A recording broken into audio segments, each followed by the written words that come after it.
નમસ્કાર વિદ્યાર્થી મિત્રો, ધોરણ 9 વિષય વિજ્ઞાન, પ્રકરણ 7 સજીવોમાં વિવિધતા.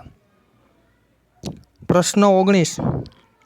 5 સૃષ્ટિ વર્ગીકરણમાં કયા સજીવોને વનસ્પતિ સૃષ્ટિમાં સમાવેશ કરવામાં આવ્યો છે તે સમજાવો.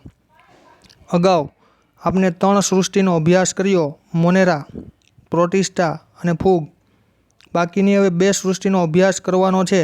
એમાંની ચોથી સૃષ્ટિ પ્રશ્ન 19માં વનસ્પતિ સૃષ્ટિનો આપણે અભ્યાસ કરીએ તો આમાં એવું કીધું છે કે વનસ્પતિ સૃષ્ટિમાં રોબર્ટ હિટેકરે કયા સજીવોનો સમાવેશ કરવામાં આવ્યો છે, એ સજીવોના લક્ષણો કેવા છે.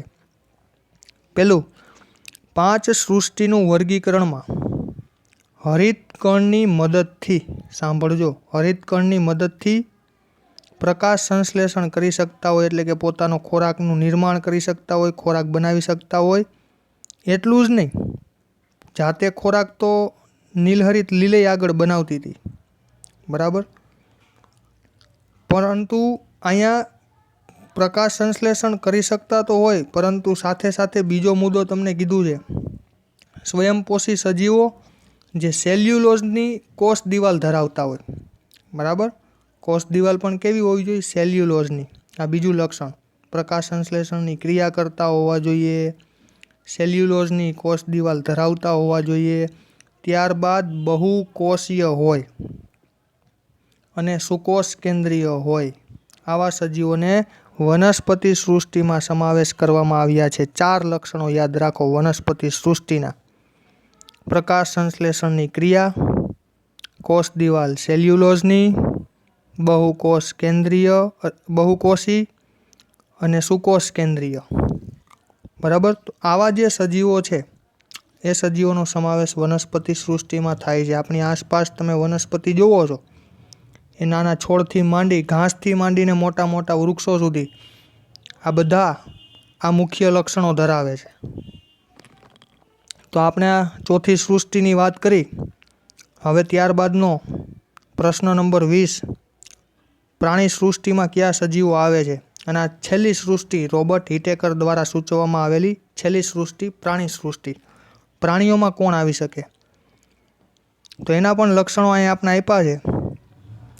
પ્રાણી સૃષ્ટિમાં એવા તમામ બહુકોષીય અને સુકોષ કેન્દ્રીય સજીવનો સમાવેશ થાય છે. આ 2 લક્ષણ તો કોમન છે, તો આગળ વનસ્પતિમાં હતા, બહુકોષીય અને સુકોષ કેન્દ્રીય. પણ આગળ જો કે જેઓમાં કોષ દિવાલનો અભાવ હોય, આમાં કોષ દિવાલ ના હોય કોષની ફરતે, તેમજ પ્રકાશ સંશ્લેષણ કરી શકતા ન હોય. અને તમે જાણો છો, દરેક પ્રાણીઓ, નાના નાના જીવજંતુઓથી માંડીને મોટા પ્રાણીઓ સુધી પોતાનો ખોરાક જાતે બનાવી શકતા નથી, કારણ કે તેઓ હરિતકણ ધરાવતા નથી, પ્રકાશ સંશ્લેષણ કરી શકતા નથી. અને છેલ્લો મુદ્દો, વિષમપોષી પોષણ ધરાવતા હોય, પ્રકાશ સંશ્લેષણ ના કરતા હોય, એટલે પોતાના ખોરાકનો આધાર એને બીજા ઉપર રાખવો પડે છે, અને બીજા ઉપર પોતાના ખોરાકનો આધાર રાખતા હોય એ વિષમપોષી સજીવો કહેવાય. તો આવા તમામ સજીવો છે એ પ્રાણી સૃષ્ટિમાં આવે છે. વનસ્પતિ સૃષ્ટિ કરતાં વિપરીત એના લક્ષણો છે. કેવા? બહુકોષીય છે, સુકોષ કેન્દ્રીય છે, કોષ દિવાલનો અભાવ છે, પ્રકાશ સંશ્લેષણ નથી કરતા અને વિષમપોષી છે.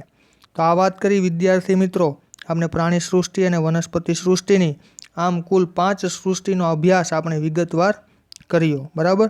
અને આના પ્રાણી સૃષ્ટિના મારે તમને એક્ઝામ્પલ આપવાની કોઈ જરૂર નથી, કારણ કે તમે બધા જાણો જ છો અને આપણે બધા આ લક્ષણો ધરાવીએ છીએ.